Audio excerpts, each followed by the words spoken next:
একদিকে জুলাই সনদ বাস্তবায়ন নিয়ে রাজনৈতিক দলগুলোর টানাপোড়েন, অন্যদিকে নির্বাচন পদ্ধতি নিয়ে বিতর্ক। যখন এই দুই ইস্যুতে সরগরম রাজনীতির মাঠ, এমন সময় সামনে এলো জাতীয় পার্টি ইস্যু।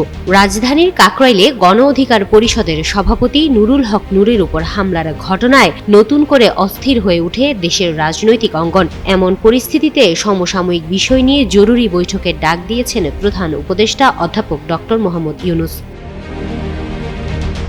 রোববার বিএনপি, জামায়াত ও জাতীয় নাগরিক পার্টির সঙ্গে বৈঠক করতে যাচ্ছেন অন্তর্বর্তী সরকারের প্রধান উপদেষ্টা।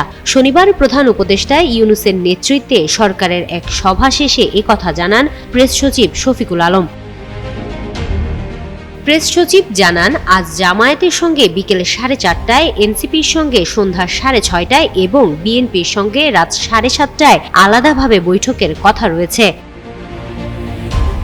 সংশ্লিষ্ট সূত্র বলছে, বৈঠকে জাতীয় পার্টির বিরুদ্ধে পদক্ষেপ নেওয়ার বিষয়টিও আলোচনার অংশ হতে পারে। বিশেষ করে দলটিকে ফেসিবাদী সরকারের সহায়ক হিসেবে বিবেচনা করা হতে পারে।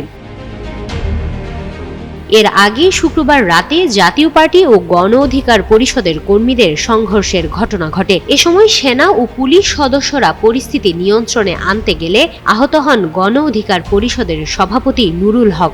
ঘটনাটি রাজনৈতিক অঙ্গনে ব্যাপক প্রতিক্রিয়া সৃষ্টি করেছে। অন্তর্বর্তী সরকার সহ প্রায় সব রাজনৈতিক দলই এ ঘটনায় নিন্দা ও প্রতিবাদ জানিয়েছে। হিমাতুল জান্নাত, যুগান্তর নিউজ।